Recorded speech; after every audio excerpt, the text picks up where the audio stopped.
गौतम बुद्ध हमेशा ही सही समय पर प्रवचन देने पहुंच जाया करते थे। वो आज तक कभी देर से नहीं आए थे और ना ही उनकी वजह से आज तक किसी को इंतजार करना पड़ा था।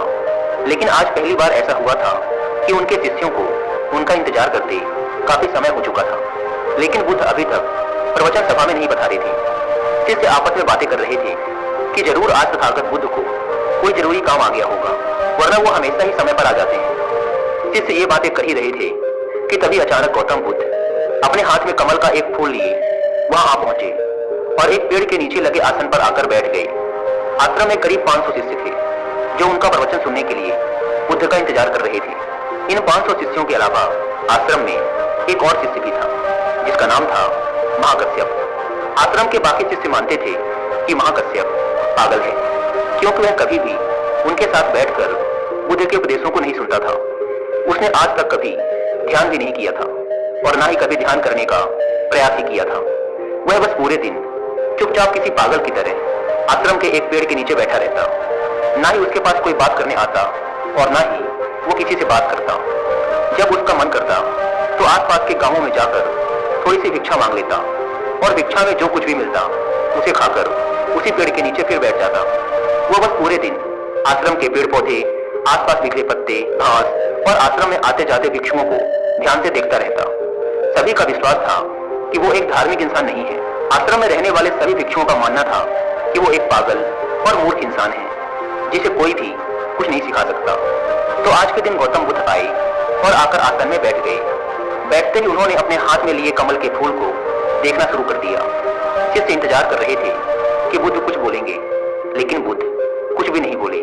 वो बस उस कमल के फूल को ध्यान से देखते रहे। बुद्ध उस कमल के फूल को देखने में इतने खो गए, इतने ध्यान मग्न हो गए कि कब मिनट घंटों में बदल गए उन्हें पता ही नहीं चला। कई घंटे गुजर चुके थे, लेकिन बुद्ध ने एक शब्द भी नहीं बोला था।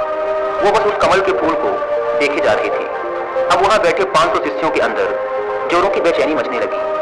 सभी इंतजार करते करते परेशान हो चुके थे।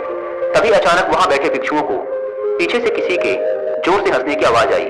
उन्होंने पीछे मुड़कर देखा तो उनके आश्चर्य का ठिकाना न रहा। महाकश्यप बुद्ध की तरफ देखकर जोर जोर से हंस रहा था। इतने सालों में लोगों ने आज उसे पहली बार हंसते हुए देखा था। इससे पहले वो कभी ना हंसा था। वो भी इतनी अद्भुत हंसी, लग रहा था मानो सारा ब्रह्मांड उसके साथ हंस रहा हो। उसकी भयंकर हंसी पूरे आश्रम में गूंज रही थी और वो बस हंसे जा रहा था। भिक्षुओं ने बुद्ध की तरफ देखा। वो अभी भी उस कमल के फूल को ही देख रहे थे और उनके आंखों से आंसुओं की धारा बहे जा रही थी। थोड़ी देर बाद मां कश्यप ने हंसना बंद कर दिया। उसके बाद बुद्ध ने अपनी नजर कमल के फूल से हटाई और वहां बैठे भिक्षुओं की तरफ देखकर कहा, मैं जो कुछ भी तुम्हें शब्दों के माध्यम से दे सकता था, मैंने वो सब तुम्हें पहले ही दे दिया है। लेकिन जो शब्दों के माध्यम से नहीं दिया जा सकता, वो मैंने महाकश्यप को दे दिया है। और यहाँ से शुरुआत होती है जिन की। जिन एक संस्कृत का शब्द है जिसका मतलब होता है ध्यान। गौतम बुद्ध ने दुनिया को ध्यान सिखाया और फिर बौद्ध धर्म इस ध्यान को चाइना ले गए, जहां इसे जिन कहा जाने लगा। फिर चाइना से होते हुए ये जिन परंपरा जापान, कोरिया और दक्षिण पूर्व एशिया के कई देशों में फैल गई। जिन आत्मज्ञान प्राप्त करने का एक बहुत ही अजीब लेकिन अद्भुत तरीका है, क्योंकि इसमें किसी भी तरह की कोई बाधा, कोई बंधन नहीं है। क्योंकि इस परंपरा का ना तो कोई निश्चित विज्ञान है, ना कोई शिक्षाएं, ना कोई ग्रंथ और ना ही कोई निश्चित अभ्यास करने की विधि। बस आपको अपनी आंखें बंद करके बैठ जाना है और इंतजार करना है।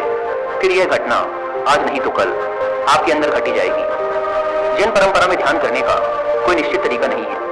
इसमें बस आपको जागरूक होकर यह देखना होता है कि आपके दिमाग में किस तरह के विचार उठ रहे हैं। लेकिन आपको उन विचारों में उलझना नहीं है, बस उन्हें देखना है। एक विचार उठेगा और फिर वो अपने आप गायब भी हो जाएगा। बस आपको उन्हें पूरी जागरूकता के साथ देखते रहना है। जब आप मन में उठने वाले किसी एक विचार का निरीक्षण पूरी जागरूकता के साथ करते हैं और फिर जब वो विचार आपके मन से गायब हो जाता है और आप दूसरे विचार के निरीक्षण के लिए तैयार होते हैं, तो आप पाएंगे कि दूसरा विचार उतनी तेजी और जल्दी से नहीं उठा। ऐसा इसलिए होता है क्योंकि जब आप अपने मन के विचारों पर ध्यान देना शुरू कर देते हैं तो हमारे मन की भागदौड़ कम हो जाती है और मन शांत होने लगता है। और फिर एक ऐसी अवस्था भी आती है जब हमारा मन विचार मुक्त हो जाता है। मन में कोई विचार नहीं होते। दो विचारों के बीच की यही विचारहीनता ही सच्ची चेतना कहलाती है। शुरुआत में इस विचारहीनता का समय ज्यादा लंबा नहीं होता। ये ज्यादा से ज्यादा 8 से 10 सेकंड का ही होता है, क्योंकि हमारे दिमाग को सालों से लगातार सोचने की आदत पड़ चुकी है। लेकिन अगर हम लगातार प्रयास करते रहें तो धीरे धीरे विचारहीनता का ये समय भी लंबा होता चला जाएगा, और ये समय जितना लंबा होगा उतना ही हम जेन को समझ पाएंगे, ध्यान को समझ पाएंगे, और उतना ही हम खुद के और करीब होते चले जाएंगे।